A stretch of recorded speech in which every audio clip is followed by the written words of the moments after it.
Hi friends, ஒரு முக்கியமான விஷயத்த உங்கள்கிட்ட ஷேர் பண்ணணுன்னு இருக்கேன். இது என்னதுன்னு பார்த்தீங்கன்னா, வெந்தயம் வறுத்து சுக்குனையும் சேர்த்து கொஞ்சம் வறுத்து பொடி பண்ணி கருப்பட்டி போட்டு கலந்து வச்சுருக்கேன்.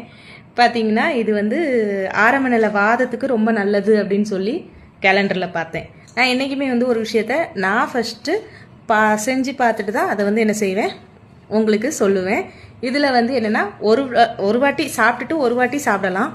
நான் என்ன பண்ணிட்டேன்னா 3 வாட்டி நல்லா ரிசல்ட் நல்லா இருந்ததுன்னு சொல்லி 3 வாட்டி சாப்பிட்டுட்டேன். முந்தா நாள் பார்த்தீங்கன்னா எந்திரிக்கவே முடியல. பார்த்தீங்கன்னா என்னோட ப்ரெஷர் லெவல் வந்து 50 ஆகிட்டு. 50 ஆகி எனக்கு ட்ரிப்ஸ் ஏற்றுற மாதிரி ஆயிட்டு. ஏன்னா உங்களுக்கு வந்து அதில் இருக்கிற வெந்தயம் வந்து உங்களோட சுகர் கண்டென்ட்டை ரொம்பவே கம்மியாக்கிடும். ஏற்கனவே வந்து எனக்கு லோ சுகர், இதில் வந்து நான் இதை சாப்பிட்டனால எனக்கு ரொம்பவே லோவாயிட்டு. இன்னும் 2 நாள் நான் பார்க்காம விட்டுருந்தா ஐசியூ போயிருப்பேன். ஸோ எதையுமே வந்து கொஞ்சம்